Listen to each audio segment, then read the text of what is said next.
महाशिवरात्रि के इस शिविर में सभी साधकों का जो है हम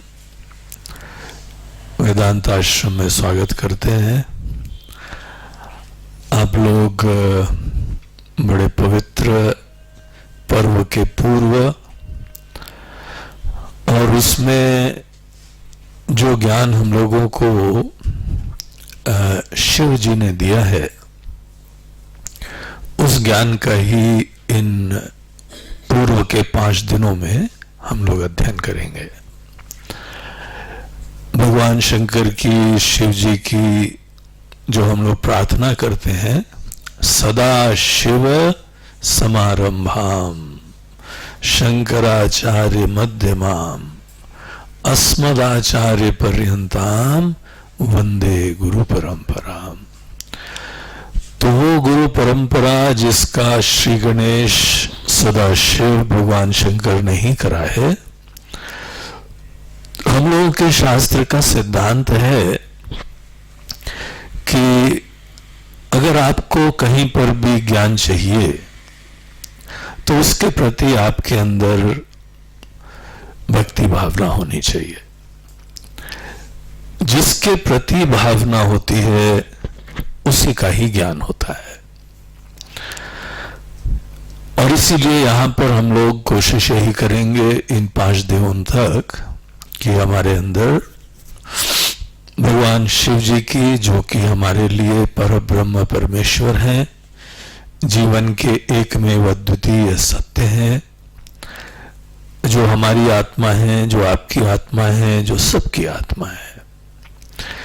केवल यही नहीं है कि हम सब लोगों की वो आत्मा है, लेकिन इन सब चीजों के स्वामी भी वही है।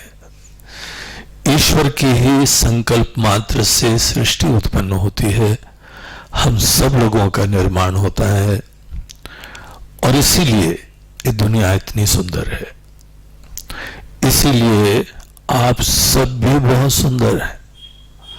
हाँ? भले आपके पतियों का डाउट हो या ना हो, वो हम नहीं जानते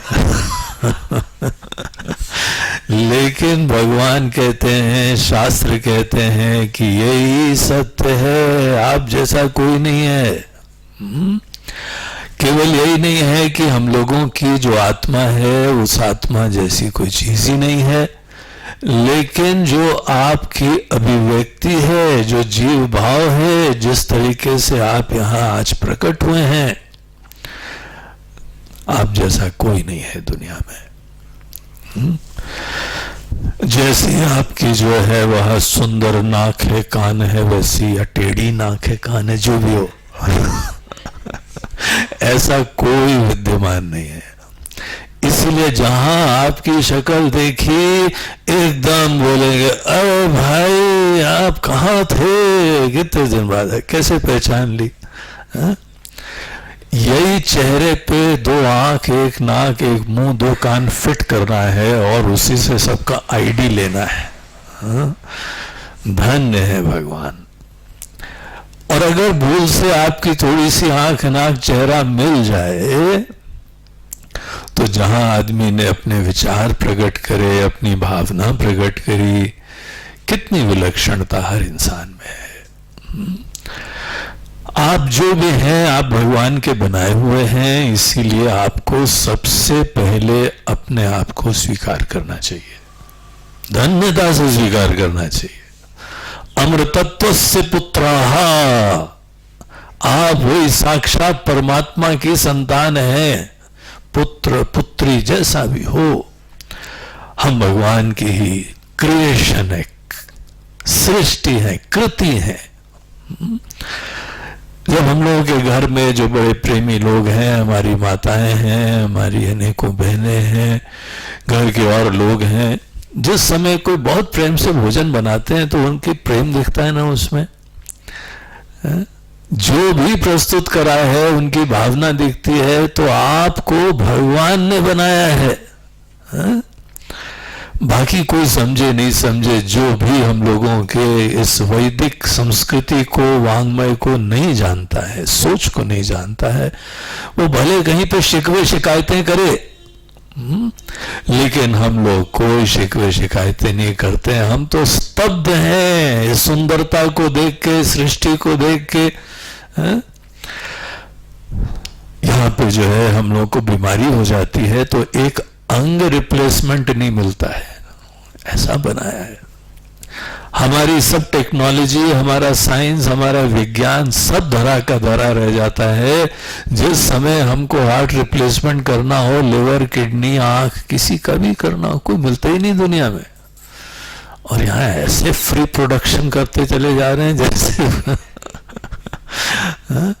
ऐसा बनाया है। अद्भुत जो है हम लोगों का शरीर, हमारा मन, हमारे प्राण। कोई मशीन लगाओ तो चार्जिंग करनी पड़ती, कभी अपने हृदय को चार्जिंग पे लगाया आपने? ऐसा चलता रहता है सदैव। चार्जिंग में केवल इतना, रात को सो लो चार्जिंग और वो सोने में भी आनंद। सोना तो सोना ठहरा, है ना? सब आपको उतना सोना मात्र चार्ज कर देता है, फिर रेडी, फिर थकने के लिए तैयार, फिर थकाने के लिए तैयार, सब जो है रगड़ा करने के लिए तैयार, भजन करने के लिए तैयार। तो ऐसे भगवान ने, जिन्होंने ये दुनिया अद्भुत बनाई है, जो आप हम सबको बनाया है, उन्होंने ही हमको जीवन का ज्ञान दिया।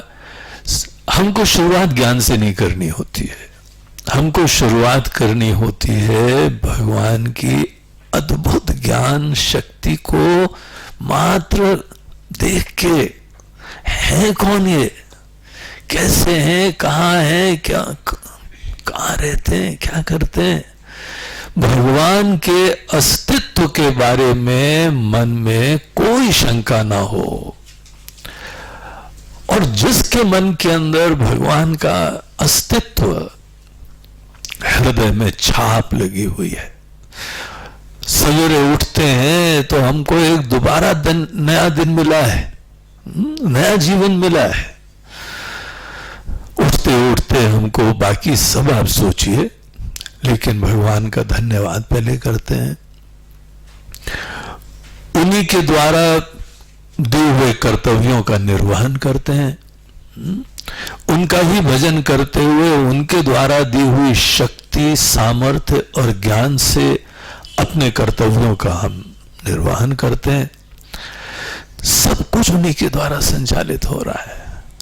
हमको केवल इतना याद रखने की बात है कि हम इस जगत रूपी नाटक मंच पे आए हैं उनकी इच्छा से, ये बनाया है उन्होंने, और जब तक वो चाहेंगे तब तक यहाँ रहेंगे। उसके उपरांत कोई बोलेंगे वो कहाँ गए, हम बोलते हैं गए, अब तो गए ऐसी जगह गए कि कभी उनको भी नहीं पता है, पद चिन्ह नहीं मिलते, कहाँ जाता है, ऐसे चले जाते हैं। और पुनः ये जाना खत्म नहीं है कहानी, ये जाना हमारे विकास की एक पूरी प्रक्रिया का एक और अंग होता है, और आप अगला पड़ाव लेते हैं और आगे पहुंच जाते हैं, सतत विकास होता है। तो ऐसी ये दुनिया जिन्होंने हमको दी है, पहले तो श्री गणेश करिए उनकी परम भक्ति से, धन्य हो। और आपकी धन्यता, आपकी प्रसन्नता ही आपकी भक्ति का प्रमाण है। आपकी भक्ति का प्रमाण ये नहीं है कि हमने केवल जो है वह इतनी देर बैठ के पूजा करी। आप कब पूजा नहीं करोगे, आप ये तो सोचो, कौन सा समय होगा जब हम पूजा नहीं करेंगे। इसीलिए गीता में भगवान कहते हैं, अर्जुन मां मनुस्मर युद्ध च, जो कार्य करते जाओ मन में प्रेम से, धन्यता से हमारा स्मरण बनाए रखो। सांस ले रहे हो हमारी कृपा से, काम कर रहे हो हमारी कृपा से, खुशियां ले रहे हो हमारी कृपा से, तो मात्र हृदय में वो धन्यता की भावना रखो। और धन्यता की भावना, बड़ी खुशी, ये सब मन के अंदर हो, और अंततः वो ही भगवान हमको यहाँ जीवन के रहस्य बताते हैं। अब वैसे तो हम लोग जब भी कोई मशीन खरीदते हैं तो उसके साथ इंस्ट्रक्शन मैनुअल आता है, हाँ? अब ये देखो बढ़िया सा कैमरा है, इसके साथ मैनुअल आया तो भैया ये बटन यहाँ से दबाना, ये ऐसा करना। भगवान ने क्या करा, वो और एडवांस्ड है। वो बोलते हैं मशीन के साथ नहीं, हम मैनुअल पहले भेजे देते हैं, तुमको बाद में भेजेंगे, हाँ? सब ज्ञान ये जीवन का, आपका, हमारा, सबका ज्ञान हमको पहले अपने ही महान मनुष्यों के माध्यम से पहले ही दे दिया गया। जिस भगवान ने ये दुनिया बनाई, हमको और आपको बनाया, क्या कौन से पुण्य कर्म करे थे, कभी सोचते हो? निश्चित रूप से सोचते होगे, तभी तो आप यहां आए हो।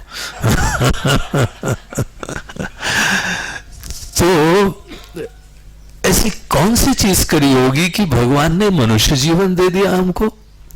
ऐसी कौन सी हमने चीज करी होगी परमात्मा ने हमको जो है वह ऐसे महान देश में जहां पे जीवन का परम सत्य जो है वह कहा गया है, गाया गया है, भगवान अवतार लेके यहाँ लीलाएं करके गए, यहाँ जन्म दे दिया हमको,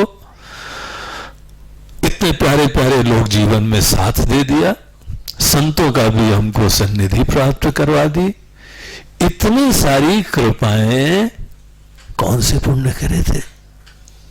हमको तो नहीं याद है भैया, हमने कोई करे हो, बचपन से तो मूर्खता ही करी है बस। हम लोग अनेकों प्रकार के अज्ञान, नासमझी वही तो करते रहते हैं ना। अगर चाह है तो संसार को चाह है, अगर प्रेम करा है तो संसार में किसी व्यक्ति को प्रेम करा होगा। जब तक हमारा प्रेमी नहीं मिला तो बहुत ही नाक रगड़ी, जब मिल गया तो भगवान को छोड़ दिया, अब हो गया भगवान काम ठीक है, अब आप ध्यान में मग्न रहो, हम भी मगन रहते हैं। कौन सोचता है भगवान को ज्यादा, है ना? लेकिन तो भी ऐसी जीवन में परम सत्ता है जो हम लोगों के ऊपर आशीर्वाद बरसाती रहती है। ये जिस समय हम लोग सोचें, विचारें, न कोई टेंशन, न कोई मुसीबत, बल्कि एकमात्र मन में यही जुनून रहता है कि हमने बाकी को तो समझा, पहचाना, अपने भगवान को भी पहचाने, और पहचानना भी उसमें हमारे ऊपर कोई टेंशन नहीं है। वो बोलते हैं इंस्ट्रक्शन मैनुअल भेजा, पढ़ लो बस बेटा, कुछ नहीं करना है। बस इंस्ट्रक्शन मैनुअल पढ़ने के लिए ही हम अपने गुरुओं के पास जाते हैं, संतों के पास जाते हैं, शास्त्र का अध्ययन करते हैं। और आप सब वही सब पुण्य आत्मा यहाँ पहुंचे हुए हैं। हमको बड़ी प्रसन्नता है कि ईश्वर के चरणानुरागी, उनके भक्त लोग, उनके प्रति परम आस्था रखने वाले, और उन्हीं के द्वारा दिया हुआ ज्ञान, ये हम लोग का ज्ञान नहीं है। हम केवल उसी महान परंपरा के अंतर्गत के एक शिष्य हैं, एक व्यक्ति हैं, एक निमित्त हैं, जो आप लोगों को हमारे गुरुओं ने जो ज्ञान दिया वो हम आपको आगे दे रहे। आप ही कहिए, हम तो निमित्त हैं, पोस्टमैन हैं, हम पहुंचाने वाला काम कर रहे हैं, ओरिजिनल हमारा है ही नहीं। इसीलिए तो महाराज जी को बैठा के बोलते हैं ना, प्रार्थना कर ली महाराज जी सब आपका ज्ञान है, हम दे रहे हैं। और जहां बैठे उस जगह का नाम क्या है? व्यासपीठ। कितनी परंपरा अच्छी है। जो बैठता है वो हमारे भगवान वेद व्यास जी, भगवान शंकराचार्य, इन सब का धन्यता से स्मरण करता है। बैठना बड़ी भारी जिम्मेदारी है। उसके उपरांत हमको उनके ज्ञान को जस्टिस देना पड़ेगा। जैसा वो बता रहे हैं वो बताने की पूरी कोशिश करनी पड़ेगी। हमको भगवान श्री कृष्ण के हाथ की बांसुरी बनना पड़ता है। वो गीत तभी निकालते हैं जब बांसुरी बिल्कुल ही खाली होती है, तब गीत निकलता है। तो पूर्ण शरणागत हम अपने ही ये समस्त गुरु परंपरा के प्रति, अपने साक्षात भगवत स्वरूप गुरुदेव के प्रति, उनके चरणों में नमन करते हुए ही इस ज्ञान को आगे बताने का सौभाग्य रखते हैं। भगवान शंकराचार्य जी के जीवन का बहुत बड़ा योगदान है। आज अगर हम लोगों का सनातन धर्म, हिंदू धर्म बचा हुआ है, इसमें कोई शंका नहीं है कि अनेकों लोगों का योगदान है। हम किसी के भी योगदान को छोटा नहीं कर सकते हैं, लेकिन इनका बहुत बड़ा योगदान था। जिस समय हम लोगों का देश पूरा नास्तिक धर्म में डूबा हुआ था, उन्होंने सब लोगों को सनातन धर्म के बारे में अनेकानेक तरीके से समझाया। जो श्रद्धालु थे उनको ज्ञान दिया, भले भक्त हैं, भले कोई योगी थे, कोई ज्ञानी थे, सबको समझा के बताया। इतना ही नहीं, ज्यादातर लोग सब भिन्न भिन्न मतांतरों के अंदर उलझ गए थे, उनको भी प्रेम से समझाया, किसी का विरोध नहीं। अब आजकल जो है देखो, कोई भी एक लोकसभा में बिल पास करने के लिए क्या नाटक करना पड़ता है, अपनी बात मनवाने के लिए क्या कुछ करना पड़ता है। चुपचाप बिल पास कराने के लिए कैमरे भी तक बंद करने पड़ते हैं। किसी को पता ही नहीं लगे किसने विरोध करा, किसी ने नहीं करा। ये हम लोग की दुनिया है। लेकिन यहाँ पे शंकराचार्य जी ने सब लोगों के साथ विचार करा और प्रेम से उनका दिल जीता। सब लोगों का दिल जीत लिया, उनके फॉलोअर्स बन गए। हम लोग जो है ना, आत्मानंद सरस्वती नाम वाले लोग, शंकराचार्य जी के 4 मठों में से जो श्रृंगेरी मठ है, उससे ओरिजिनल रूट्स वहां से जुड़े हुए हैं।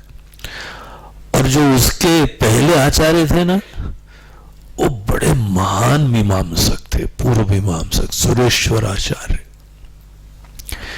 केवल कर्मकांड, पूजा पाठ, यज्ञ, हवन उसी में लगे रहते थे। पूरी निष्ठा थी, पूरा विश्वास था कि हवन करो, पूजा करो, बस सब काम हो जाएगा। अब क्योंकि निश्चय था इसलिए करा करते थे। निश्चय से ही आदमी जो करता है सो करता है। तो उनके साथ यहाँ, उनका पहले का नाम मंडन मिश्र था, और वो यही इंदौर से थोड़ी दूर पे महेश्वर नाम की जगह है, नर्मदा जी के तट पे, वहां रहते थे। बहुत विद्वान थे, अपने समय में इतने प्रसिद्ध थे कि किसी ने बोला अगर पूजा पाठ धर्म कर्म के बारे में आपको सबसे बड़ा विद्वान चाहिए तो मंडन मिश्र के पास चले जाओ, वो जो बोल देंगे सब करेंगे। ऐसा प्रभाव था उनका। उनके घर का उन्होंने बोला एड्रेस क्या है, बोलते हैं वहां चले जाना। उस गांव में जब तोता भी जहां पे वेद मंत्र का उच्चारण कर रहा होगा ना, तो आप मंडन मिश्र के घर पहुंच गए हो। सभी रम रहे थे। उनकी पत्नी बहुत विद्वान, वो भी उसी चीज में रमती हुई, बड़े प्रेम से दिल से रमते थे। तो उन्होंने बोला चलो एक बार उनके साथ चर्चा हो जाए, वो हमारी बात मान जाएंगे, वो समझ जाएंगे, तो हमने तो मानो पूरी लड़ाई जीत ली। उनके पास पहुंचे, उनसे वार्तालाप करा, उनसे पूरी चर्चा करी और ये कहा कि देखिए अगर हमने आपकी बात मान ली तो हम आपके शिष्य बन जाएंगे, और आपने हमारी बात मान ली तो फिर आप हमारे विचारों को स्वीकार कर लेना, जो हम बता रहे हैं आप उस पथ पे चलना। तो बात निश्चय हो गई, पूरा शास्त्रार्थ चालू हुआ, और जज थे मंडन मिश्र की पत्नी। देखो कोई जज तो निष्पक्ष होना चाहिए ना, लेकिन कॉन्फिडेंस तो देखो उनका, शंकराचार्य जी का कॉन्फिडेंस कि मंडन मिश्र की पत्नी, सरस्वती नाम था उनका, बोलते हैं उनको जज बना लो, हमको स्वीकार है। क्योंकि उन्होंने देखा कि बड़ी बैलेंस्ड, बड़ी विद्वान विदुषी थी। बोला ये जो है ना सच्चाई बोलेगी, हमको पता है। और वो हुआ, और काफी दिनों तक शास्त्रार्थ चला, एक एक पॉइंट के ऊपर चिंतन हुआ, सभा लगती थी। वो टीवी का जमाना थोड़ी था, इंटरनेट का जमाना थोड़ी था। वहां पे विद्वानों की सभाओं में गीत संगीत, वेद उच्चारण, भजन कीर्तन, कला संस्कृति, वही लोगों का मनोरंजन होता था। तो एक बहुत बड़ा ओकेजन होता था शास्त्रार्थ। तो बड़ी भीड़ लगती थी, सब लोग आके सुनते थे। और बाद में उनकी पत्नी ने स्वीकार करा कि नहीं भाई, ये जो कह रहे हैं महाराज जी, महात्मा जी जो आए हैं वो सत्य कह रहे हैं। भगवान को कर्म से मन को शुद्ध करा जा सकता है, सुंदर बनाया जा सकता है। ज्ञान तो भगवान सामने कण कण में विद्यमान है। अंततः कर्म नहीं, अंततः ज्ञान की जरूरत होती है। उन्होंने स्वीकार करा, बोला ये सही बात है, तुम ब्रह्म हो श्रीमान पतिदेव, हाँ? तो तुम जो हो अपने अकल को ठीक करो। उतने ब्लंटली नहीं बोला जितना ब्लंटली हम बोल रहे हैं। उन्होंने विनम्रता से बोला होगा, लेकिन उसका मूल सार यही था कि तुम सत्य के पथ पे चलो, हमारी चिंता नहीं करो। ये नहीं है हमारी पत्नी से ऐसा मोह हुआ कि भगवान को भूल गए हो, हाँ? बोलते हैं कि नहीं, जो सत्य है हमारा काम है, हम धर्म पत्नी है। तुम धर्म के पथ पे चलो, तुम सत्य के पथ पे चलो, हमारा जीवन ही यही है कि उसके लिए तुमको प्रेरणा देना, बल देना, विश्वास देना। तो बिल्कुल निश्चिंत हो के तुम इसी ज्ञान के लिए समर्पित हो जाओ। उसी समय उन्होंने वहां पे उनके शिष्यत्व को स्वीकार करा। बोला महाराज जी अब हमको अब ज्ञान के अलावा कुछ नहीं चाहिए। सच्चे लोग थे, कोई माया मोह वाले तो कमजोरी वाले तो होते नहीं है। तो उन्होंने बोला अब हमको इस ज्ञान की प्राप्ति करनी है। पर अगर तुमको ज्ञान प्राप्त करना है तो सब कर्म छोड़ना पड़ता है भैया। पहले अध्ययन कर लो, अध्ययन में तुमको सब इतना नहीं छोड़ना पड़ता है, लेकिन फाइनली अगर तुमको भगवान को ही प्राप्त करना है तो मन से सब कर्मों को छोड़ना पड़ता है। इसीलिए हम लोगों के 4 आश्रमों में भी पहले ब्रह्मचर्य, गृहस्थ, वानप्रस्थ, मरने से पहले सब मन को छोड़ देना। हाँ, और जो मर भी रहा हो तो उसके पास जाके मत बोलना अरे दद्दू आँख खोलो हम आ गए, मतलब क्यों सत्यानाश कर रहे हैं उसके। तो उसकी गति का अंतिम समय में आसक्ति मत उत्पन्न करवाना। अगर उसके हितैषी हो तो उसकी यहाँ आसक्ति छुड़ाने की कोशिश करना। अब तो जा ही रहा है ना यहाँ से, अपना मन यहाँ अटका के, यहाँ फंसा के उसकी अच्छी गति होगी कि बेकार गति होगी? तो मुक्त होके जाना। जब तक जीना है, कर्तव्य है, अच्छी तरह से भगवान के निमित्त बन के, भक्त बन के खूब सेवा करो। सौभाग्य है, धन्य है, ईश्वर के हाथ की बांसुरी है, बढ़िया गीत निकालो। लेकिन एक समय तो आना चाहिए कि ऐसा मन भगवान में रम जाए कि हमको कुछ चिंता नहीं है, न देह की चिंता, न जीवन की चिंता, न कमर में लटकी चाबी के गुच्छे की चिंता। हाँ? सब चिंताएं एक न एक दिन तो छोड़ देना भैया। हाँ? वो ही हम लोगों का संन्यास आश्रम की व्यवस्था है। संन्यास किसी से विद्वेष थोड़ी है, कोई पलायन थोड़ी है, ये तो किसी और इतनी महान सत्ता को आप सामने खड़े हैं, बस जान रहे हैं, इसीलिए आपकी मुट्ठी खुल रही है। बाकी चीजों में असुरक्षा होती है, कमजोरी होती है, तो पकड़ना पड़ता है अनेकों चीजों को। तो वो शंकराचार्य जी सबका दिल जीत के शास्त्रार्थ करते थे। शास्त्रार्थ किसी को समझा के छोटा बना के शास्त्रार्थ नहीं होता है, उसको ज्ञान देके उसको बड़ा बना देते थे। बड़ा अद्भुत उनका योगदान था। कहीं पे कोई जो है माता जी के भक्त हैं, कहीं पे जो है वो कर्मकांडी थे, कहीं हनुमान जी, राम जी, कृष्ण जी। एक उपासना की परंपरा होती है, और जब उपासना करते हैं तभी बोलते हैं बस ये भगवान का भजन कर लो, पूजन कर लो, सब हो जाएगा। ये बोलना ही पड़ेगा ना, क्योंकि तभी तो आदमी भजन करेगा। अगर आदमी को लगे कि नहीं भजन के बाद कुछ और करना है तो भजन फिर सेकेंडरी हो जाएगा, तो आदमी करेगा नहीं। इसीलिए ये बोलना पड़ता है कि यही सब कुछ हो जाएगा। वो धीमे धीमे ऐसी प्रोग्रामिंग हो जाती है कि ज्ञान की भी चिंता खत्म हो जाती है, वो गलती हो जाती है। तो बड़े प्रेम से सबको बता के दोबारा यही वैदिक धर्म को, सनातन धर्म को पूरे देश में कहा जाता है 3 बार परिक्रमा करी। समय कोई साधन नहीं था, और विशेष रूप से बौद्धों को, जैनियों को सबके साथ चिंतन करते थे और बताया कि देखो तुम्हारे विचार में कहां पे कमी है, तुम खुद देख लो। और अगर तुम सही में ज्ञान प्राप्त करना चाहते हो तो ये कमी, दोष को दोष देखो, मुक्त हो जाओ। हमको यहां कोई फॉलोइंग नहीं चाहिए, तुम्हारा जीवन है तो हमारे शिष्य बन जाओ, ऐसा हमको कोई मतलब नहीं है, मगर तुम जो सच्चाई है उसको जानो। बड़े अद्भुत महात्मा जी, बहुत महान संत, तो वो उन्होंने अपने पूरे सनातन धर्म को जागृत करा और स्थापना करी। अनेकों विद्वानों के लिए ग्रंथ लिखे, साधकों के लिए रचनाएं करी, भक्तों के लिए रचनाएं करी। ऐसे अद्भुत लेखक थे कि पेन उठाया कि अनुपम चीज निकलती थी। और उनके ही अनेकों कृतियों में से एक बहुत महान कृति, बड़े हाई लेवल की कृति, वो ये दक्षिणामूर्ति स्तोत्र है। ये दक्षिणामूर्ति स्तोत्र, स्तोत्र बोलते हैं उसको जहां पे किसी की स्तुति होती है, वो स्तोत्र होता है। स्तोत्र में स्तुति करने से तर जाते हो, त्रायते।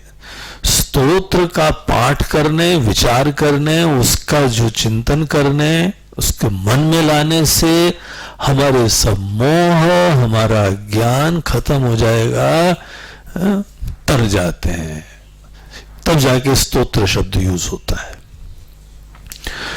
तो यहां पे दक्षिणामूर्ति स्तोत्र इसका नाम दिया उन्होंने। दक्षिणामूर्ति स्तोत्र का मीनिंग क्या है? दक्षिणामूर्ति जो है भगवान शंकर का वो रूप कहा जाता है जिस समय वो तत्व का ज्ञान, जीवन की सच्चाई बताने के लिए प्रकट हुए। पहले गुरु को हम लोग दक्षिणामूर्ति बोलते हैं। तो हम लोग की जो सदा शिव समारंभ हम जब बोलते हैं ना, तो वहां पे वो सदा शिव का रूप वही दक्षिणामूर्ति है। दूसरे शब्दों में ये कह लें कि आदि गुरु वो दक्षिणामूर्ति है। पूरी ज्ञान की परंपरा, अब धीमे धीमे संप्रदाय भिन्न हो जाते हैं, लेकिन प्रारंभ तो भगवान से होगा ना। शुरुआत में भगवान ही है, परमात्मा ही है। जितनी भी शाखाएं पर शाखाएं बनी वो उसी ज्ञान के इंटरप्रिटेशंस अलग हैं, लोगों की सोच अलग है, थोड़ी बहुत सोच अलग में ये नहीं है कि सभी सत्य है। अपनी नासमझी से कोई आग्रह दुराग्रह करके किसी अन्य चीज को प्राथमिकता देके संप्रदाय बन जाते हैं। अब जैसे हमारे पास कोई शिष्य आया, हम देखते हैं कि उस शिष्य के अंदर अभी जो है मन में चंचलता बहुत है, तो उसकी चंचलता को दूर करने के लिए विशेष साधना देनी पड़ेगी। अब जिन जिन लोगों के मन में चंचलता है उनके लिए साधना की एक विशेष रूप बताने से एक अलग ही ट्रेडिशन बन जाता है। किसी में कोई जो है एकाग्रता लानी है, किसी में ज्ञान लाना है, किसी में भक्ति लानी है, किसी में शरीर की स्वस्थता लानी है। ट्रेडिशन केवल इसी से बनते हैं, लेकिन मूल जो है तत्व का ज्ञान वो एक ही रहता है। ये भारत देश की विशिष्टता है जो कि विदेशी लोग समझ नहीं पाते। बाकी देशों में एक ग्रंथ, एक भगवान, एक रास्ता। यहां पर अनेक ग्रंथ, अनेक भगवान की अभिव्यक्तियां, अनेकों देवी देवता और अनेकों साधना पथ है, सब अनेक है, तो भी एकता है। तो ये सब रहस्य जो जानता है वही अपने हिंदू धर्म को, अब देखिए हिंदू धर्म भी बोल रहे हैं ना, ये शब्द भी गलत है, इंपोर्टेड शब्द है ये ओरिजिनल शब्द ही नहीं है। आप लोगों को पता है ना हिंदू शब्द कैसे आया? हम लोग हिंदू हैं कि नहीं है? अरे खोपड़ी यूं हिलाओ या यूं हिलाओ है, कुछ तो हिलाओ हिंदू हम लोग दरअसल नहीं है, हम लोग ओरिजिनली हम लोगों को सनातन धर्म वाले कहा जाता है। हिंदू शब्द ऐसे आया है कि जिस समय जो अफगानिस्तान आदि की तरफ से लोग यहाँ पे हिंदुस्तान में प्रवेश करे, उस समय इंदु नदी के पास आए। इंडस नदी थी ना उस समय, इंदु नदी। इंदु नदी को लोगों अंग्रेजों ने इंडस इंडस बोला, है नाम उसका इंदु नदी। तो इंदु नदी के उस पार जो लोग रहते थे वो इंदु इंदु उनको बोलने लगे। जैसे आजकल भी होते हैं ना, सरजू पारी ब्राह्मण, सरयू के उस पार रहने वाले जो ब्राह्मण है, गंगा पार जमुना पारी बोलते हैं ना ऐसे। तो वैसे उन्होंने बोला कि इंदु नदी के उस पार वाले लोग, लेकिन उनकी भाषा में ई को ह उच्चारण करते हैं, तो इंदु के जगह हिंदू हो गए। तो बोला कि वो जो है इंदु नदी, हिंदू नदी के उस पार वाले लोग। और जब विदेशी लोग यहाँ आएंगे, बोलते वो लोग हैं बड़े बढ़िया लोग हैं, बड़े विचित्र लोग हैं। उनकी संस्कृति, उनकी सोच, उनकी उदारता, उनका व्यवहार, उनका आचरण, उनका व्यापार, उनकी कला, उनकी संस्कृति इतनी अद्भुत थी कि उसकी सुगंध चारों दिशाओं में फैली हुई थी। और इसीलिए तो ये लोग भी यहाँ पे पहुंचे थे। टूरिस्ट थोड़ी थे, बस घूमने के लिए थोड़ी आए थे। इनके विचार, इनकी सेवा, इनका योगदान देख के यहाँ पहुंचे थे। तो वो शब्द जो है, विदेशी लोग जब आपको किसी नाम से बुलाते हैं तो दूसरे विदेशियों ने भी वो नाम पकड़ लिया। और इस तरीके से आज हम लोग भी क्या कह रहे हैं, इंदु नदी के पार वाले हैं। अरे यार तुम तो इस पार हो, उस पार थोड़ी हो तुम। हाँ? जो उस पार खड़े हो वो कहें भले कि तुम इंदु नदी के उस पार वाले हो, हम अपने आप को कह रहे हैं। हम कौन है? हम इंदु नदी के उस पार वाले हैं। अरे मूर्ख, तुम इस पार वाले उस पार वाले नहीं हो। तो फिर तुम हिंदू कैसे हो? कम से कम हिंदू कहना बंद करो तो ये इंपोर्टेड नाम खत्म हो तुम्हारा। ओरिजिनल नाम तो चालू होना चाहिए ना। तुम्हारा ओरिजिनल नाम सनातन धर्म, कितना सुंदर नाम। वो जीवन के धर्म जो शाश्वत है, जो सत्य पे आश्रित है, वो व्यवस्था, उसको बोलते हैं सनातन धर्म। कहीं शास्त्रों में हिंदू शब्द नहीं आता है। हाँ, अभी आधुनिक पंडितों ने हिंदू शब्द के श्लोक बनाए हुए हैं। हाँ, कुछ नए नए भी संस्कृत के लोग होते हैं, विद्वान लोग होते हैं, वो किसी चीज के आज भी जो है श्लोक बनाने वाले लोग होते हैं। ये थोड़ी कि श्लोक पहले वाले लोगों ने बनाया था। आपका क्या नाम है, हम श्लोक बनवा देते हैं आपका, उसमें कोई बड़ी बात थोड़ी, नेम प्लेट जैसा होता है वो तो आपके नाम का श्लोक बन जाएगा। तो हिंदू शब्द के भी कुछ विद्वानों ने जो है ना बना रखे, लेकिन आज तो बस हम लोग फंस गए। जिस समय कोई सेंसस भी होता है, कोई सर्वे होता है, तो पूछते कौन धर्म, हम बोले हैं भाई इंदु नदी के उस पार वाले।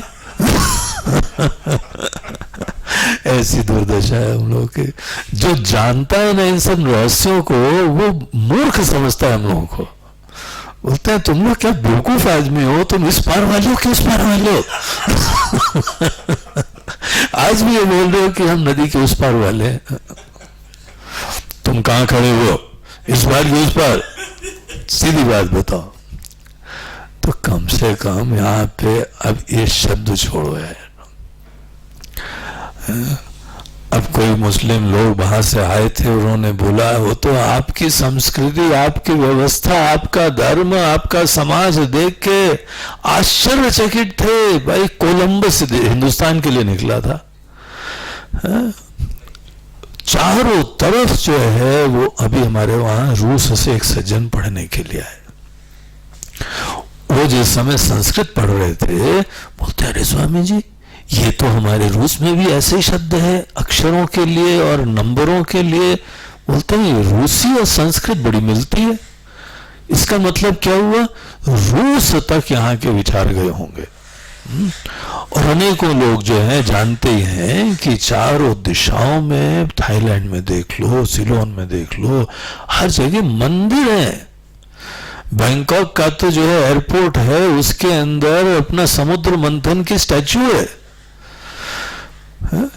जब ये कौन फिलीपींस या थाईलैंड हो, मलेशिया, वहां पे उन लोगों ने फिलीपींस में धर्मांतरण कर लिया, बहुत मुस्लिम है वहां, तो पाकिस्तान के जो है एक एम्बेसडर गए, प्राइम मिनिस्टर गए वहां पे और उनसे बोला कि आप लोग ही मुसलमान बन गए हैं, बड़ी खुशी की बात है, तो हम आपके वहां आए हैं। अब आप एक काम करो कि यहाँ पे जो हिंदू लोगों के पुराने चीजें ना, उनको बदल दो।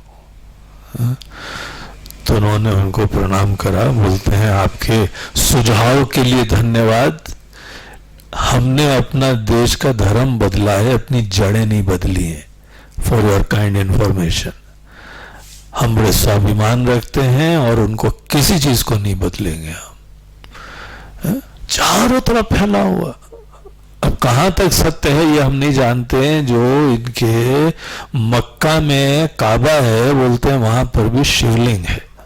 पहले हुआ था ये विचार, एक समय था देश यहाँ के, पूरी दुनिया यहाँ के व्यापार के लिए, संस्कृति के लिए, आर्ट्स के लिए, भाषा के लिए, सबके लिए विश्व गुरु था ये। तो इंदु नदी के उस पार वाले लोग तो खास थे, ये तो बात है ही है, कोई खास चीज ही थे, है? लेकिन आज ये इस पार वाले लोग ऐसे हो गए कि अपने आप को उस पार वाले लोगों के नाम से बुला रहे हैं। ये आज हम लोगों के पतन का लक्षण है। और कम से कम इतना सुनने के बाद अपने आप को हिंदू मत बोलना, सनातन धर्मी बोलना। आने दो सरकार के जो फॉर्म वार्म लेके, कौन सा धर्म, बोलते हैं सनातन धर्म, श्री गणेश यहां से होना चाहिए। बोले नहीं, हिंदू मुस्लिम सिख ईसाई, बोलते हैं वो तो तुम जाओ पूछो जाके कांग्रेसियों से। इटली की प्रधानमंत्री अभी भी हमको गंगा पारी बुलाती है, जमुना पारी और इंदू पारी। यार हम लोग अपने वहां का नाम लेके दूसरे को नजरों से देखें अपने आप को। स्वाभिमान बोला जाता है जिस समय आप अपनी पहचान अपने आप से प्राप्त करते हैं और खुश होते हैं।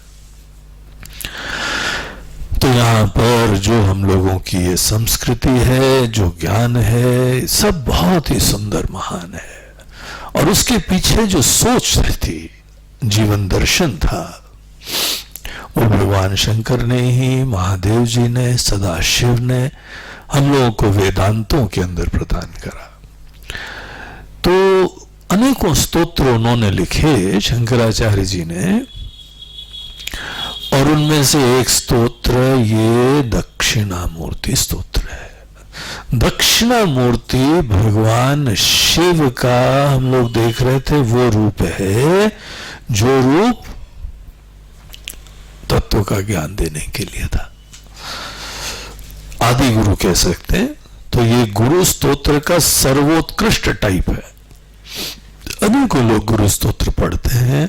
अखंड मंडलाकारम व्याप्तम येन चराचरम तत्पदम दर्शितम येन तस्मै श्री गुरुवे नमः। गुरु स्तोत्र है ना ये। हम भी जिस समय अपने गुरु जी के आश्रम में गए थे, पहला श्लोक इस स्तोत्र ही सिखाया गया था, हम लोग को पाठ करते थे हम लोग।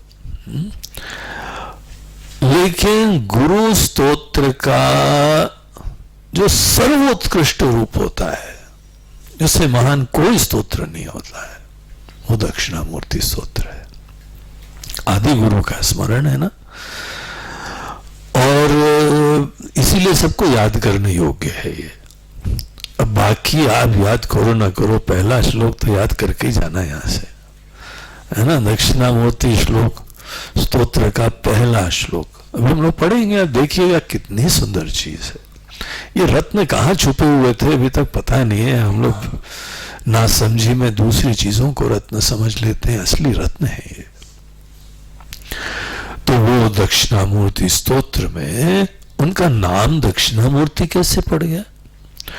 बोलते हैं दक्षिणामूर्ति ऐसे पड़ गया कि हम लोग आज भी उत्तर दिशा को,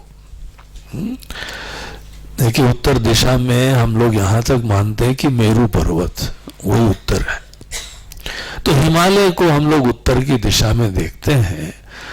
और उस सब हमारे ऋषि मुनि लोगों की तपोभूमि थी। इसीलिए जो भी हमारे ज्ञानी लोग होते हैं वो उत्तर से ही आके हमको आशीर्वाद देते हैं।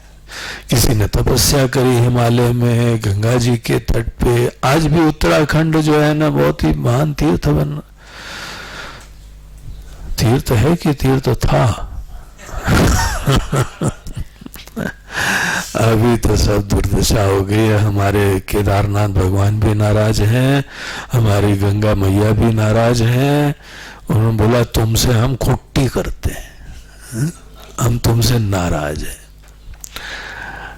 अभी भी समझ जाओ, अभी थोड़ा सा हमने आक्रोश दिखाया है, अप्रसन्नता दिखाई है, उसी में तुमको इतना हाहाकार हो रहा है। और अगर हमने कुछ और कर दिया, तुम लोग गलत दिशा में जा रहे हो। हम लोग देखिए उन लोगों में से हैं जो प्रकृति के समस्त प्रकोप और असंतुलन को भगवान से जोड़ते हैं और अच्छी शिक्षा ले लेते हैं। प्रकृति का जिस समय प्रकोप होता है तो हम सोचते हैं कि हमारे ही हैंडलिंग में कोई दोष है और हम अपने आप को सुधार लेते हैं। हमारे अंदर उचित संवेदना, सेंसिटिविटी वो और जगह, ये हमारी कोशिश होती है। वैसे तो प्रकृति का विनाश हर जगह चलता रहता है। सृष्टि, उत्पत्ति, स्थिति, विनाश सतत एक जीवन की प्रक्रिया है। लेकिन देखिए सेल्फ इंप्रूवमेंट के लोग प्रकृति के सदैव प्रकोप को विवेक की उत्पत्ति का निमित्त बना लेते हैं। आज अगर हिमालय में ऐसा प्रकोप हुआ तो हम यही विनम्रता से देखते हैं कि हमारे अंदर कोई दोष हुआ है, और सब लोग जानते हुआ है ना। तीर्थ स्थानों का क्या दुर्दशा बना दी है। अनेकों लोगों को तीर्थ स्थान ले जाने में संकोच होता है, लूट लगी हुई है, खान पीन का कोई ध्यान नहीं है। एक समय जब था पवित्रता थी, आज वहां पे गंध उत्पन्न हो गई है, शोषण होता है भगवान की पूजन भजन के नाम पे, दर्शन के नाम पे, तो सब गलत चीजें हो रही हैं। इसीलिए जो है प्रकृति का विनाश हो रहा है। और हम लोग आज भी अगर सुधर जाते हैं, क्यों इतनी ऊपर पहाड़ में तीर्थ बनाए गए कि कम से कम शुद्धि बनाए रखो। एनीवे, वहां पे जो है ये अनेकों उत्तर के स्थानों में मनीषी लोग, तपस्वी लोग, ज्ञानी लोग, हमारी संस्कृति में उत्तर दिशा ज्ञान की दिशा हो गई है। यहां तक ये स्थिति हो गई है महान ज्ञानियों की कृपा से। हमारे गुरुदेव के जो गुरु थे स्वामी तपोवन जी महाराज, वो तो ऐसे जो है ज्ञानी थे और हिमालय से नीचे ही नहीं आए। बोला जिसको ज्ञान प्राप्त करना है भैया यहां आना, हमको नहीं जाना है। तो ऐसे हिमालय की गरिमा महिमा थी। तो जब भी कोई उत्तर से आएगा ज्ञान देने के लिए तो वो कहां होएगा, उसका दक्षिण में होएगा, है ना। तो दक्षिण मुखी होना ये सदैव गुरु का एक रूप हो जाता है।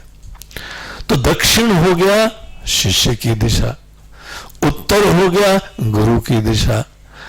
इसीलिए जिस समय हमारे आदि गुरु ज्ञान देने आते हैं तो दक्षिण की दिशा में मुख था उनका। बस इतना ही देख के, बाकी हमारे पास कोई शब्द ही नहीं है उनके लिए। उनका वर्णन केवल इससे, न उनकी ज्ञान, न उनकी महिमा, न उनकी उदारता, न उनका प्रेम। दक्षिणा मूर्ति शब्द ये बताता है कि दूसरी चीजों के लिए हमारे पास कोई शब्द नहीं है। इतना अद्भुत रूप था। और दक्षिण दिशा की तरफ मुख करे हुए वो सबको ज्ञान दे रहे थे। तो वो आदि गुरु का नाम, शिव जी का नाम दक्षिणामूर्ति पड़ा। अब आप लोगों ने शिव जी की बड़ी कथाएं सुनी होंगी। दक्षिणामूर्ति शब्द इतना ज्यादा कॉमन नहीं हुआ है क्योंकि वो ज्ञान से जुड़ा हुआ है। आज भी जो है आपको किसी चीज को कॉमन करना होता है तो लोगों की प्रॉब्लम से जोड़ना होता है, और सब लोग अपनी प्रॉब्लम यही होती है कि भाई और हमारे जीवन में समृद्धि हो, संपन्नता हो, स्वस्थता हो। जिन लोगों के अंदर तत्व ज्ञान की जिज्ञासा होती है उनके लिए दक्षिणामूर्ति भगवान का महत्व होता है। हम लोगों को दक्षिणामूर्ति भगवान का सदैव स्मरण करना चाहिए। वो ही सदाशिव हैं जिनसे समारंभाम शंकराचार्य मध्यमाम, वो आदि गुरु। अगर आप विजुअलाइज करें कि एक ज्ञान की गंगा प्रवाहित होती आपके पास आई है तो वो भगवान एक दिन प्रकट हुए होंगे और वो प्रकट होकर सबको ज्ञान दे रहे होंगे। बस दक्षिण दिशा में मुख था उनका, तो दक्षिण दिशा में। इसीलिए आज भी अगर ध्यान व्यान करना हो ना, उत्तर दिशा की तरफ मुख करके करा करो, या तो सूर्य देवता की तरफ मुख करो या उत्तर दिशा की तरफ करो। जो प्रत्यक्ष देवता है सूर्य, या तो उनसे प्रेरणा लो, बल लो। क्या आशीर्वाद देते हैं, कैसे रूप सामने प्रकट करा हुआ है, तो उनसे आशीर्वाद लीजिए, या सीधे ऋषियों की दिशाओं में। भगवान शिव जी जहां पे आज भी कैलाश पर्वत विद्यमान है, तो वो उत्तर दिशा में मुख करके और आप अपना भजन करिए, ध्यान करिए, जप करिए और ज्ञान की प्राप्ति करिए। तो यहां पे शंकराचार्य जी ने ये 10 श्लोक लिखे हैं। दक्षिणामूर्ति स्तोत्र में 10 श्लोक हैं और ये सब के सब भगवान शिव के उस ज्ञान को बता रहे हैं। इस स्तोत्र में वो हम लोगों को 4 लाइन के हर श्लोक हैं, और इन 4 लाइन के, ये 4 लाइना वो सुरेंद्र शर्मा वाले नहीं है, मैं 4 लाइना सुनाता हूँ तुमको। वो 4 लाइना इतने फेमस हो गए कि हमारी 4 लाइनें सब भूल गए हैं। तो वो 4 लाइना के श्लोक हैं जिनमें पहली 3 लाइनें वो बताते हैं गुरु कौन है, और चौथी लाइन में बताते हैं तस्मै श्री गुरु मूर्ते नमः श्री दक्षिणामूर्ते। उन भगवान दक्षिणामूर्ति को हम नमन करते हैं। पहले 3 लाइन में भगवान का परिचय देते हैं। किसका परिचय देते हैं? साक्षात सदाशिव का परिचय देते हैं, उनके ज्ञान का परिचय देते हैं। देखिए उनके रूप का परिचय यहां पे नहीं होगा, ये बहुत ही हाई लेवल का है। इसीलिए यहां पे जो परिचय दिया जा रहा है, तत्व का परिचय भी नहीं है, रूप का परिचय भी नहीं है। रूप का परिचय ये हमारी पूजा उपासना में करना चाहिए। किसी का भी रूप से ही प्रारंभ होता है। हम लोगों के अनेकों रिश्ते नाते सब रूपों से ही श्री गणेश होता है।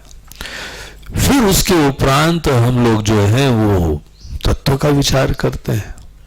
सच्चिदानंद स्वरूप है भगवान शंकर, इस तरह से जटाधारी, और ऐसे जो है वह माथे पे चंद्रमा है और गले में सर्प है, मुंडमाल है, भस्मधारी है, कर्पूर गौरम, स्वच्छ सफेद, कर्पूर की तरीके से गोरे। ऐसे जो है हिमालय में, जैसे हिमालय में देखो ना पर्वत सफेद है, वो ही भगवान शिव का रूप दिखाई पड़ते हैं वहां पे। तो ये जो है ना रूप का स्मरण होता है, रूप से ही प्रारंभ होता है। रूप के कभी जो है ना वो छोटा नहीं समझना चाहिए, बहुत महत्वपूर्ण होता है। रूप होता है कहीं पे किसी के साथ इंटरैक्शन के लिए। हम गुरु के पास जाते हैं, जहां गुरु का रूप होता है वहां जाते हैं। गुरु तत्व तो हर जगह है, लेकिन उसका हमको मतलब थोड़ी फायदा भी नहीं होता है। जो रूप होता है आशीर्वाद उसी से मिलता है। रिश्ते नाते, शादी ब्याह, एक रूप को पकड़ के रिश्ता प्रारंभ होता है। तो गुरु का रूप, रिश्ते नातों का रूप, रूप से ही कहीं पे व्यवहार होता है, सेवा होती है, ज्ञान होता है। रूप जो है वो ही इस आचरण का आधार होता है। बहुत महत्वपूर्ण होता है रूप। इसीलिए भगवान का रूप का स्मरण से ही डेली अपना ध्यान पूजन चालू करना चाहिए। और हम लोग के पतंजलि महर्षि जी ने तो बोला है कि देखो भाई, जब ध्यान करना हो ना तो पहले धारणा करनी होती है। अष्टांग योग में जानते ना आप, यम नियम आसन प्राणायाम प्रत्याहार धारणा ध्यान समाधि। धारणा होती, धारणा किसको बोलते हैं? एक जगह आपके मन की स्थिरता को धारणा बोलते हैं। आपका जो अटेंशन है एक जगह स्थिर होना चाहिए। जिसके अंदर मन अगर एक जगह स्थिर नहीं होगा ना, वो गहराई में ध्यान नहीं कर पाएगा। इसीलिए सदैव एक देश बंधा धारणा, एक देश में स्थिरता लानी चाहिए। उसके बाद फिर फ्लाइट्स लेने लगो, फिर चिंतन करने लगो, लेकिन शुरुआत करनी पड़ती है मन के विक्षेपों को एक दिशा में स्थिर करने के लिए। तो कई बार जो है वो आदमी अपने, जहां हम लोग चंदन लगाते हैं, बिंदी लगाते हैं, उस जगह उस दिशा में भ्रकुटी के मध्य में ध्यान थोड़ी देर लगाइए। मन ही मन आंख बंद करके, आंख खोल के भ्रकुटी के मध्य मत देखना, सर दर्द हो जाएगा। आंख बंद करके उस दिशा में फील करो। आप उस पॉइंट को महसूस करो, थोड़ी देर उसी में चित्त को स्थिर करो। उसके बाद आप देखिएगा कि ध्यान आपका ज्यादा अच्छा होएगा। धारणा के बाद ध्यान ज्यादा कल्याणकारी होता है। इसीलिए पतंजलि महर्षि जी ने उसको 8 अंगों में से एक अंग बनाया। और यही चीज जो है भगवान के साकार रूप के स्मरण से होती है। जब भगवान का कोई साकार रूप लेते हैं, भगवान शिव जी का जैसे ध्यान में बैठे हुए हैं, आप उस रूप का स्मरण करिए, तो उसमें आप भगवान के रूप को देखें। क्या हुआ? एक जगह चित्त धारणा हो गई, आपका मन एक जगह स्थिर हो गया। उसके बाद जो है ना रूप खत्म हो जाता है, फिर उनका ज्ञान की बात आने लगती है, उनकी भावना, उनका प्रेम, उनकी कृपा, फिर रूप खत्म हो जाता है। लेकिन प्रारंभ रूप से करना पड़ता है। एक होता है रूप, एक होता है स्वरूप। स्वरूप है भगवान का कि भगवान आप सर्वज्ञ हैं, सर्वशक्तिमान हैं, करुणा निधान हैं, आप बहुत ही सुंदर हैं, आप बड़े गोरे हैं, आप काले हैं, आप दिल वाले हैं और आप ऐसे हैं। ये सब उनका जो है ना वो विशिष्टताएं हैं। भजन में उसका भी योगदान होता है। भजन करने के लिए आपको किसी की कृपा, स्मरण, प्रेम, महानता, उदारता, तत्व, ये सब विचार करना पड़ता है। दक्षिणामूर्ति स्तोत्र में वो भी नहीं है। भगवान शंकर के रूप का भी स्मरण नहीं है, उनके गुणों का भी स्मरण नहीं है। गुणों के स्मरण में तो सीधे बात आती है कि आपने जो है बोल दिया भगवान आप सच्चिदानंद स्वरूप हैं। सच्चिदानंद स्वरूप इतना जोरदार शब्द है कि आपने ये बोला, सब कुछ बोल दिया, इतनी बड़ी चीज है। लेकिन वो भी नहीं है इसमें। इसमें क्या है? तो दक्षिणामूर्ति स्तोत्र में जो है वो आप एक बार समझ जाएं तो आप सही में ब्रह्म ज्ञान क्या है वो आप समझ जाओगे। जिसके अंदर ब्रह्म ज्ञान होता है उसकी दृष्टि, उसकी समझ, उसका प्रतिपादन है इसमें। इसमें आप ये सोच लीजिए कि 10 श्लोकों में ब्रह्म ज्ञान क्या होता है वो हमको यहां 10 श्लोकों में बताया हुआ है। वो महान हैं, सुंदर हैं, अच्छे हैं, गोरे हैं, काले हैं, कर्पूर गौरम, और उनके लेफ्ट में राइट में पार्वती जी हैं और गणेश जी हैं। ये सब चीजें हो गई हो, अब ग्रेजुएट हो, थोड़ा आगे बढ़ो भाई। अच्छा भगवान आप सर्वज्ञ हैं, सर्वशक्तिमान है, बोलते हैं हाँ वो भी हो गया, अब आगे बोलो। हाँ? अब आगे क्या बोलो भगवान, अब बोलना, अब आपको बोलना, उनको क्या बोलना। अब हमको जो बोलना था बोल लिया हमने। अब आप आशीर्वाद दो भगवान, बॉटम लाइन पे आओ। बोलते नहीं। यहां पे दक्षिणामूर्ति स्तोत्र में आपको ये कुछ नहीं दिखाई पड़ेगा, इसीलिए यहां पे आपको कर्पूर गौरम भी नहीं आएगा। हमारे भगवान तो गोरे, तुम्हारे भगवान काले।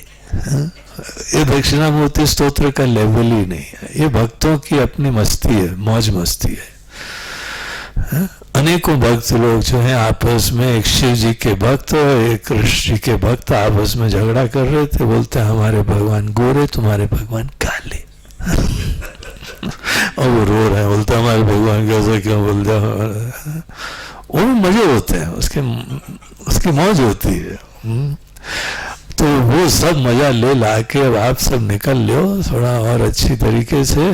फिर एक दिन आ गए, बोलते हैं हाँ ये तो भगवान बहुत ही ज्ञानी है। तो वो भी हो गया, चलो है, आगे बोलो। बोले आगे क्या बोलो, हमको पता ही नहीं लगता आगे क्या बोलो। तो वहां बोलते हैं ये ब्रह्म ज्ञान से युक्त है। जब ब्रह्म ज्ञान से युक्त तो बोला जाता है तो आपके मन में क्या आता है बताओ जरा। कोई ब्रह्म ज्ञान से युक्त है, उसका मीनिंग क्या होता है? कभी सोचा आपने? अरे ब्रह्म ज्ञान मतलब ब्रह्म ज्ञान, नहीं तो ठीक है, लेकिन क्या ब्रह्म ज्ञान? हम समझते, हम समझा नहीं पाते हैं। दरअसल ऐसा है कि हम जानते हैं। जब कई बार किसी से क्लास के बाद में पूछो, अच्छा समझ में आया? अरे गुरुजी आप समझाए, वो समझ में नहीं आया, क्या बात करते हैं, सब समझ में आ रहा है। अच्छा अगर समझ में आ गया तो समझाओ। वो ऐसा है कि समझा नहीं पाते हैं। तो यार ये बढ़िया है, समझ गए, समझा नहीं पाते हो। नहीं आप समझते हैं ना, आपको क्या समझाए, समझा ही नहीं सकते। तो ब्रह्म ज्ञान को समझाना ये दक्षिणामूर्ति स्तोत्र पढ़ लो जल्दी तो काम बन जाएगा, नहीं तो ऐसी धर्म संकट में लटके रहोगे। एग्जैक्टली ब्रह्म ज्ञान का इम्प्लीकेशन क्या होता है वो सोचो। वो सब बचपन की चीजें ठीक है, भगवान अच्छे हैं, बहुत ही महान हैं। भगवान एक शेर पेश है, अच्छा ठीक है पेश कर दो यार। तुम शेर पेश कर दो, शेरनी पेश कर दो, कुछ भी पेश कर दो, लेकिन फाइनली अरे बोलो भगवान देखिए मेरे पास शब्द नहीं है, बताने के लिए शब्द नहीं है। तो दक्षिणामूर्ति स्तोत्र पढ़ा है कि नहीं पढ़ा है? नहीं वो नहीं पढ़ा है तो पढ़ क्या फिर शेर वो शेर नहीं बताना आके। हाँ। पहले पता तो करो कि ब्रह्म ज्ञान बोलते किसको है। हाँ? ब्रह्म ज्ञान मतलब ब्रह्म ज्ञान होता है, ब्रह्म ज्ञान। हाँ। मतलब ब्रह्म ज्ञान मतलब कि सभी ब्रह्म है, हम भी ब्रह्म है, सभी बोलते बस एक ही लाइन, हम ब्रह्म तुम ब्रह्म सब ब्रह्म बोल नहीं सकते, ब्रह्म ज्ञान। अच्छा तो क्या सोचते हो बैठ के? तुम जिस समय ब्रह्म ज्ञान प्राप्त करते हो तो क्या सोचते हो बैठ के? राजी कुछ नहीं सोचते हैं, यही तो ब्रह्म ज्ञान होता है। क्या सोचे क्या न सोचे, अब तुम यही सोच रहे बैठ के। तो ब्रह्म ज्ञान देखो ये बहुत इंपॉर्टेंट है कि ये हमारे जीवन में मुक्ति का द्वार है। सभी संत लोग बोलते हैं कि भाई अगर आपको संसार से मुक्ति चाहिए, केवल ब्रह्म ज्ञान उपाय है और कोई संसार से मुक्त नहीं करेगा। बाकी सब आपके मन को पवित्र करेंगे, निर्मल करेंगे, सात्विक करेंगे।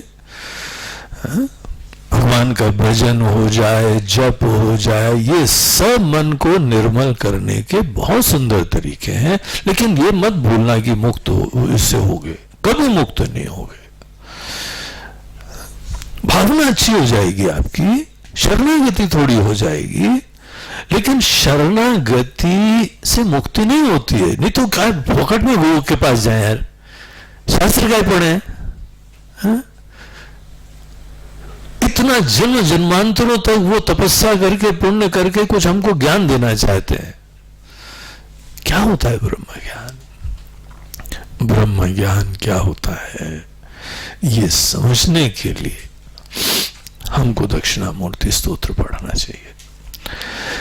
इसमें जो है वो गुरु को निमित्त बना के, गुरु का क्या विशिष्टता होती है, उनके पास ब्रह्म ज्ञान होता है। क्या मतलब है ब्रह्म ज्ञान का, ये 10 श्लोकों में बताया गया। इसीलिए एक अलग क्लास का ग्रंथ है ये, अलग ही लेवल का ग्रंथ है ये। इसमें गुरु का विजन रिवील करते हैं, उनकी दृष्टि, उनका दर्शन। ज्ञान एक दर्शन का सूचक होता है। हम जिस समय ज्ञान प्राप्त करते हैं तो आपको क्या मिल जाएगा भाई? आप यहां पे शिविर में आए हैं, ज्ञान प्राप्त करेंगे, क्या लेके जाओगे? यहां पे एक विजन लेके जाओगे ना, एक दर्शन लेके जाएंगे आप। तो जो एक सोच लेके जाते हैं, एक दृष्टि लेके जाते हैं, एक दर्शन प्राप्त होता है, गुरु के दर्शन का परिचय कराया जाता है। तो पहले जो 4 लाइन के इन श्लोकों में, पहली 3 लाइन में हमको अपने गुरु की दृष्टि का परिचय देते हैं, और चौथी लाइन में बोलते हैं कि जिनके अंदर ऐसी दृष्टि है उन गुरु को हम प्रणाम करते हैं। देखिए क्या होता है इससे, आप अगर इस प्रकार के स्तोत्र को पढ़ते हैं, डेली पाठ करते हैं, आपके अंदर ब्रह्म ज्ञान के स्वरूप की क्लैरिटी होती जाती। किसको बोलते हैं ब्रह्म ज्ञान? अगर कोई हमारे गुरुदेव, हमारे संत लोग आदरणीय होते हैं, अपनी ज्ञान दृष्टि की वजह से महान होते हैं ना। क्या दृष्टि है, क्या ज्ञान है, वो बात स्पष्ट होती जाती है। और जो व्यक्ति ब्रह्म ज्ञान के बारे में स्पष्टता उत्पन्न करता जाता है, कम से कम लक्ष्य तो स्पष्ट हुआ कि एक दिन ब्रह्म ज्ञान प्राप्त करोगे, तो होगा क्या? तो हमारे अंदर ब्रह्म ज्ञान की क्लैरिटी होती जाती है। ब्रह्म ज्ञान की क्लैरिटी के पूर्व एक चीज हमको बहुत अच्छी तरह समझनी चाहिए कि केवल ब्रह्म ज्ञान से संसार की समाप्ति होती है। गीता के अंदर भी भगवान कृष्ण बोलते हैं, अर्जुन लोकेस्मिन् द्विधा निष्ठा पुरा प्रोक्ता मया नघ, ज्ञान योगेन सांख्यानाम कर्म योगेन योगिनाम। अर्जुन, तुम्हारे पूरे जीवन को हम 2 भागों में विभाजित करना चाहेंगे। पहले एक जीवन का एक सेक्शन है जहां पे तुमको कुछ करना है, वहां से प्रारंभ करो। कर्म अच्छे करो, बाहर सेवा करो, मन को निर्मल करो, मन सुंदर बनाओ, निश्चिंत बनाओ, विचारशील बनाओ। सब बनाने की चीजें हैं, ये स्वतः नहीं होता है, कुछ करना होता है। तो शुरुआत तुम्हारे जीवन में सदैव कुछ करने से होती है, और एक बार तुमने खूब अच्छी तरह से कर लिया, ये ध्यान रखो। जब भी तुम कुछ काम करोगे, कर्म का फल सदैव नश्वर होता है। कभी कोई कर्म से बनी हुई चीज स्थायी नहीं होती है। कुछ भी तुमने कर लिया, देखो थोड़े थोड़े समय बाद वो स्मृतियों का विषय बन जाएगा। कहाँ गए थे? अरे घूमने गए थे। अभी क्या हाल है? अभी तो फोटो दिखाते हैं तुमको। अब वही तो दिखाते रहोगे ना, वो तो चला गया ना, स्मृति का विषय बन गया, टिकता नहीं है वो। जो भी आप कर्म से अटेन करेंगे, कोई सेवा करी समाज में, ये कार्य करा, उस पद पे रहे, इस पद पे रहे आदमी, व्यापार करा, सर्विस करी और नेतागिरी करी, कुछ भी करा, थोड़े समय बाद सब मन के अंदर एक स्मृति रह जाती है। आज आपका बचपन, आज जवानी, आज अनेकों जो जीवन में आपने सेवाएं करी, केवल मेमोरी में रह गया ना, है ही नहीं, अस्तित्व ही नहीं है उसका, टिकाऊ ही नहीं होता है। कर्म से जो चीज भी प्राप्त करी जाती है वो टिकाऊ नहीं होती है।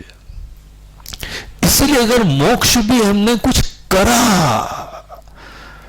और बड़े खुश हो गए, इसी तरह से थोड़े दिन बाद बोलोगे वंस अपॉन अ टाइम मुक्त हुए थे। हाँ। आज क्या हाल है महाराज? बोलते हैं अब तो यादें हैं। हाँ। तो पुरानी यादें रह गई हैं। हाँ। इसीलिए शुक्र करो कि कर्म से मुक्ति नहीं होती है भैया, नहीं तो कर्म से मुक्ति होती तो कर्म का भी सब नश्वरता हो जाती, मुक्ति भी खत्म हो जाती। जो व्यक्ति जीवन में केवल कर्म करता है उसको एक बड़ा डाउट रहता है। उसने, अच्छा गुरु जी एक बात बताइए, अगर हमने मुक्ति प्राप्त कर ली तो टिकेगी कि नहीं टिकेगी? हाँ।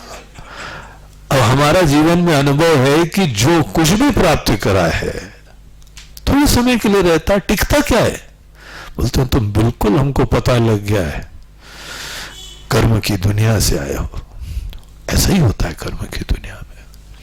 लेकिन ये सोच कि जीवन में सदैव नश्वरता में रहेंगे, ये सोच गलत होती है।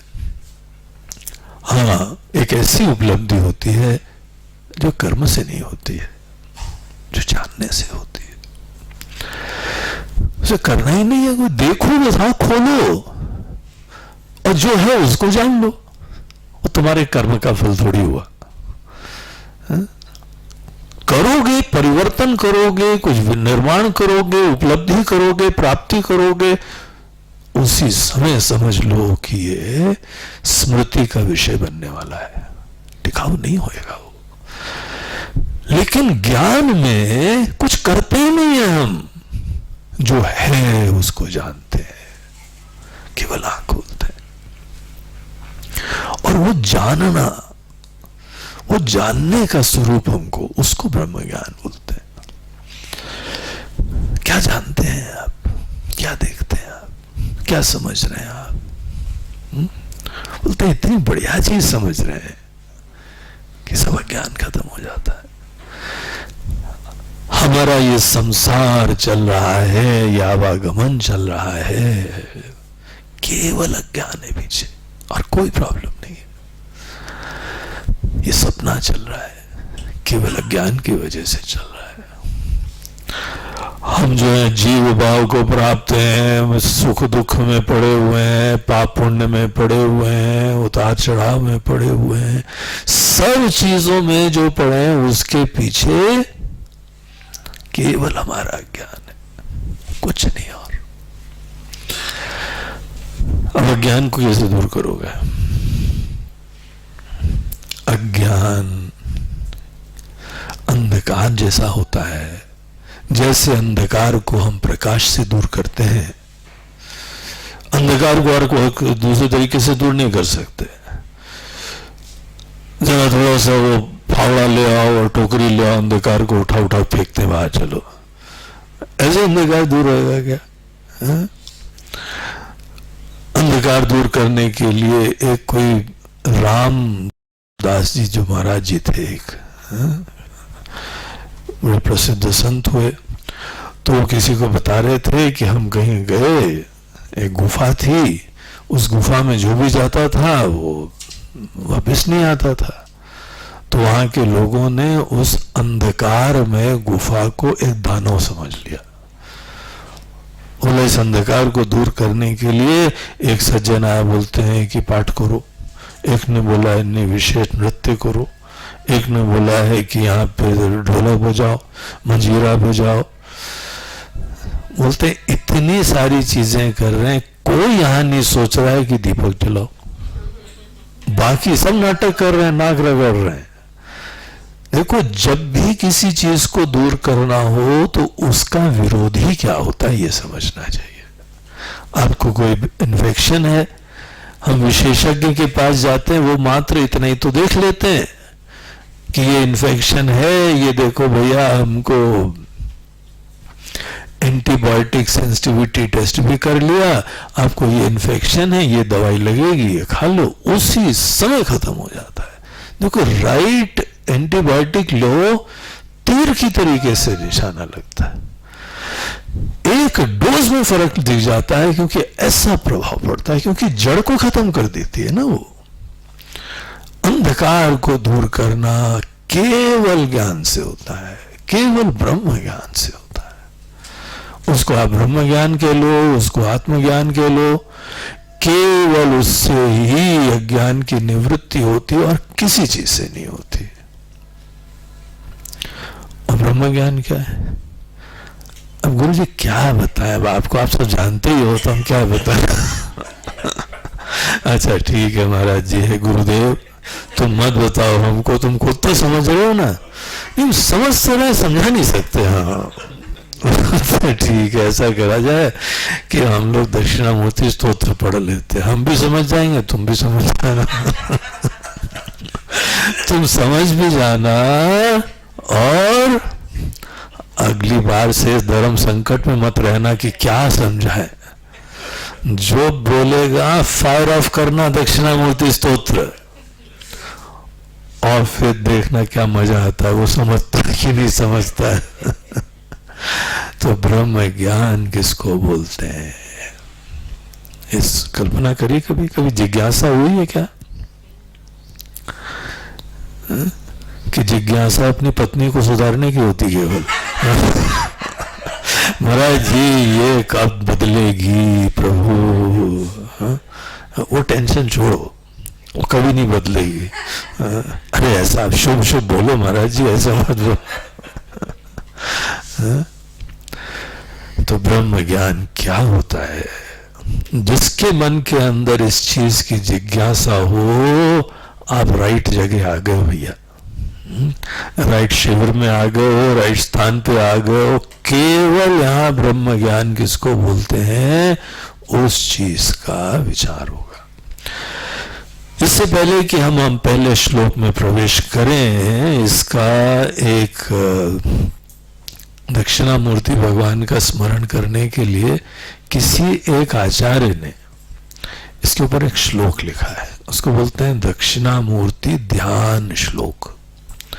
तो बहुत सुंदर श्लोक है, तो वो हम पढ़ लेते हैं, फिर आपको अगले क्लास में उसका थोड़ा ब्रीफली मीनिंग बताएंगे एक छोटे से ब्रेक के बाद। और वो पढ़ने के बाद फिर हम लोग पहले श्लोक में प्रवेश करेंगे। मौन व्याख्या प्रकटित पर ब्रह्म तत्वं युवानम् वर्षेष्ठान्ते असदृशिगणैः आवृतं ब्रह्मनिष्ठैः आचार्येन्द्रं करकलितचिन्मुद्रमानन्दरूपम् स्वात्मा रामं मुदितवदनं दक्षिणामूर्तिमीडे। ये बहुत ही सुंदर किसी आचार्य ने श्लोक लिखा है। बोलते हैं हम उन भगवान दक्षिणामूर्ति को ईडे, उनका हम स्मरण करते हैं, वंदन करते हैं, जो मौन व्याख्या प्रकटित पर ब्रह्म तत्वम युवानम, जो बड़े युवा दिखाई पड़ रहे हैं और वट वृक्ष के नीचे बैठे हुए हैं, दक्षिण दिशा में मुख करके बैठे हुए हैं, young, smart, dynamic, energetic, smiling, vibrant, ऐसे भगवान जो हैं बहुत ही कम उम्र के? अरे बिल्कुल कम उम्र के, ऐसे ही है। और अनेकों ऋषि लोग वृद्ध वृद्ध उनके चारों तरफ बैठे हुए हैं। आचार्येन्द्रम करकलित चिन्मुद्रमानंद रूपम, और वो सबको व्याख्या दे रहे हैं। कैसे व्याख्या दे रहे हैं? मौन व्याख्या। वो ज्यादा नहीं बोल रहे हैं, वो तो भी व्याख्या दे रहे हैं। बड़ा विचित्र उनका रूप बताया। ऐसे रूप को, और हाथ में एक चिन्ह मुद्रा, एक सांकेतिक मुद्रा। जिस समय आप अपनी ये अंगूठे और पहली उंगली को मोड़ते हैं, जोड़ते हैं, इसको बोलते हैं चिन्ह मुद्रा। तो चिन्ह मुद्रा से वो ज्ञान दे रहे हैं, और सब लोग बड़े उनके डायनेमिक प्रेजेंस से और सांकेतिक उपदेश से सब बड़े वरिष्ठ लोग, वो लोग धन्य हो रहे हैं ज्ञान से। और उनको शक्ल देख के ही लगता है कि कितने कृतार्थ है। स्वात्मा रामम, अपने अंदर ही रम रहे हैं, संतुष्ट है। आत्मनि एव आत्मना तुष्ट, अपने अंदर अपने आप में टोटल फुलफिल्ड। मुदित वदनम, चेहरे पे मुस्कुराहट है। ऐसे दक्षिणामूर्ति भगवान को हम स्मरण करते हैं। तो हमने अभी आपको दक्षिणामूर्ति भगवान के रूप का स्मरण कराया है। तो वटवृक्ष के नीचे बहुत ही धन्य, यंग, तेजस्वी, आनंदित, शांत ऐसे भगवान बैठे हुए हैं, और वो बड़े बड़े ज्ञानी वरिष्ठ लोगों को कोई ज्ञान दे रहे हैं, और सब ज्ञान प्राप्त कर रहे हैं। बड़ा प्रामाणिक उनका मुद्रा है, कम्युनिकेशन इफेक्टिव है। उन भगवान को हम नमन करते हैं।